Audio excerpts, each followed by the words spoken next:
The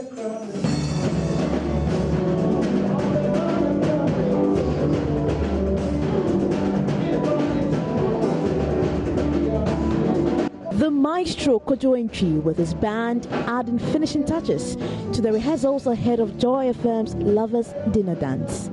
The energy.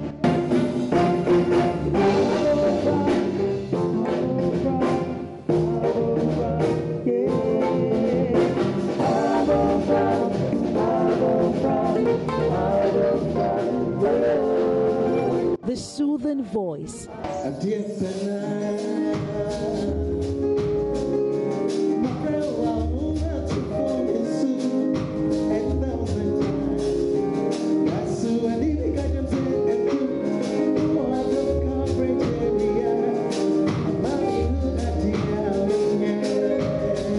He's already setting the tone for tomorrow's event. His amazing backup singers fine-tuning their voice to make your night unforgettable.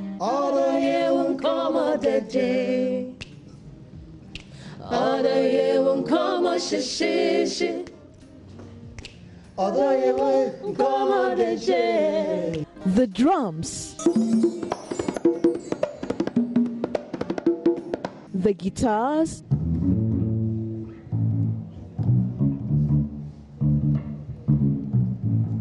the keyboards,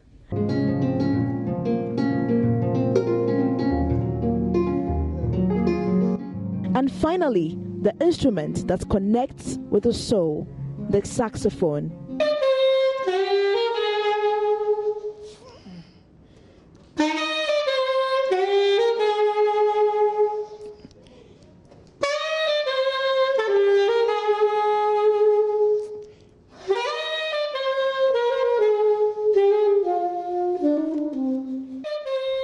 All these brewed in the love pot just for you and your partner. Don't forget the maestro will perform the songs you wish for.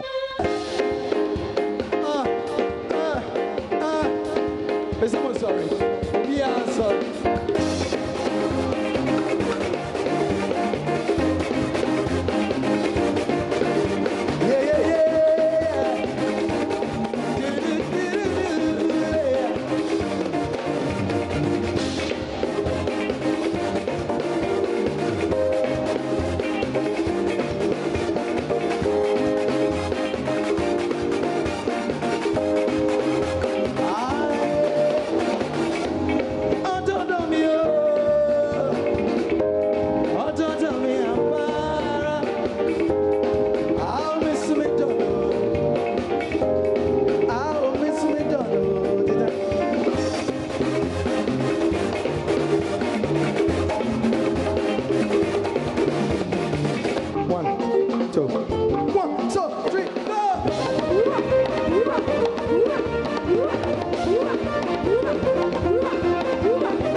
Come 14th of February, I need to make those songs come alive.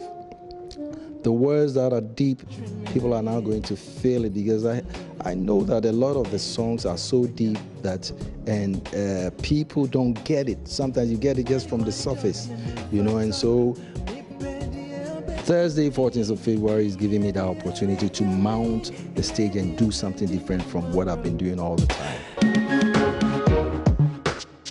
Right, so today I'm hanging out with the man Jojo, and of course Jojo actually doesn't live here. He lives outside the country. That's UK to be precise. He's a gospel artist and he has been doing this for a very long time. Once a while he comes back to Ghana, try to reconnect and also promote his music here. But he's back here once again, and we thought to find out how he's doing, his music and more here on the show.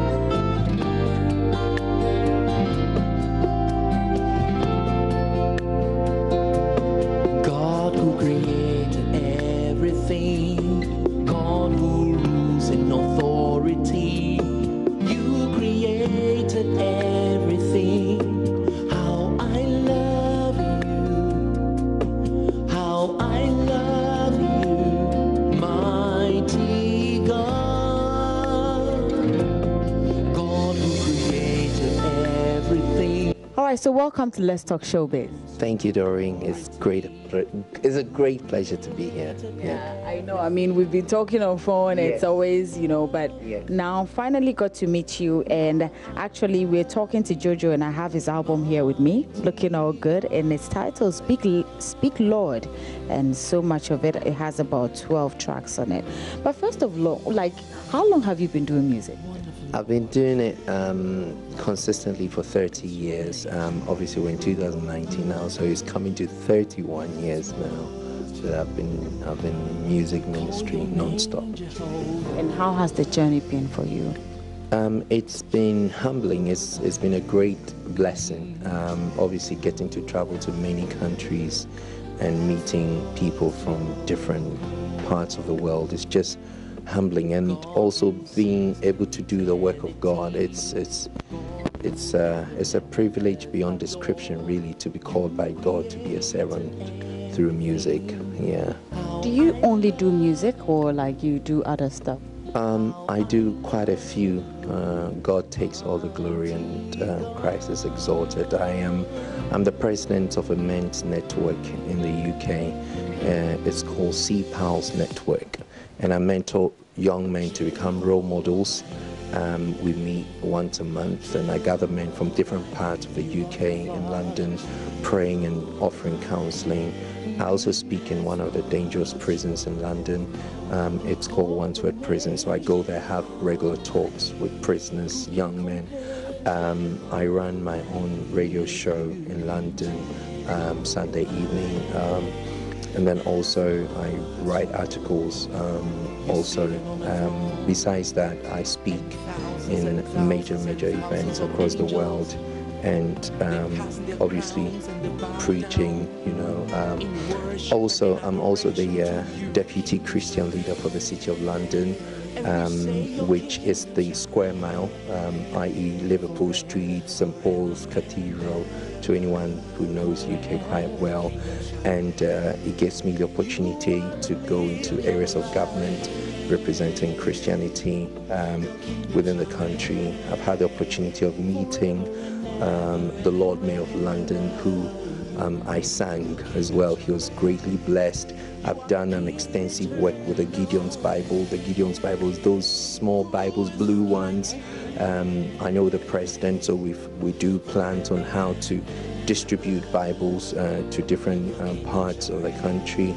I've also done work for the Archbishop of Canterbury, so I've been invited there, and I've met him personally.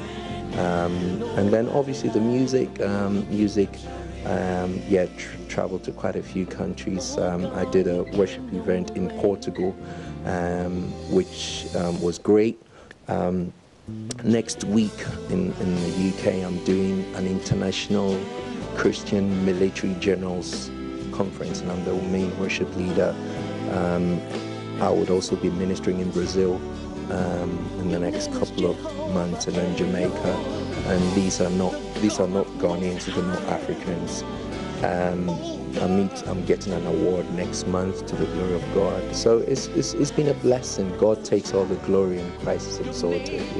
That's really packed. I don't know how you're able to juggle all of that and still do music. You're not only releasing singles, but you're working on albums. How are you able to move from one place to the other? Are you married? Do you have kids? It's amazing. That's another story in itself. But what I always say is that the Bible says, to whom much is given, much is required. One of my greatest scriptures that pushes me to go forward is John chapter 9 verse 4. It says, whilst it is day, I must do the work of the one who sent me, for a time cometh when no one can work. So each time I wake up, I use that as my go forward, and God doesn't give us gifts to just lie down, and you have to understand that God gives us gifts to use them. It's like I give you a present, I'm expecting to wear it, I'm expecting you to use it, and every gift that God has given to us, we've got to use it. So that is why I do what I do, to the glory of God. Yeah.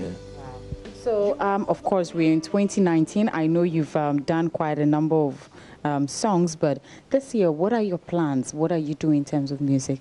I've just released a wonderful music video. It's a great blessing. It's called Jehovah, and it's on YouTube, and everyone can see it. I flew the whole team from the UK and brought them into Ghana to shoot it in Ghana, in one of the interesting places in Ghana, on a mountain. I literally climbed the mountain, so I'm sure everyone can see it. I actually climbed with these shoes.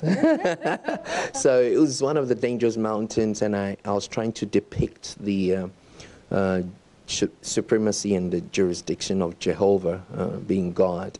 And also I'm releasing another music video on Easter Friday. It's called I Nailed You to the Cross. It's a wonderful song, very passionate song of mine.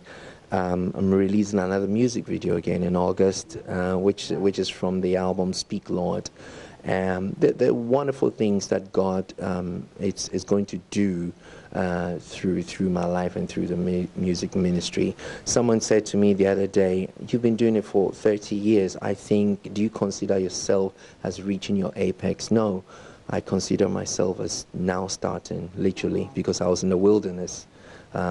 Being here is just an opportunity for people to know that God has got his hands on some remnant, some people that he's raising as the next generation of worship leaders that have spent time with God, that have walked with God, that are in great fellowship with the Lord and want to see souls being born again, want to see the gospel of God go through the nations, not for fame, but for God to be exalted.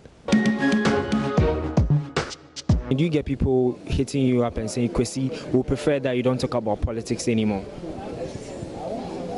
Of course. I get a lot of people doing that. And I think that it may never change for people to have sentimental opinions about political views.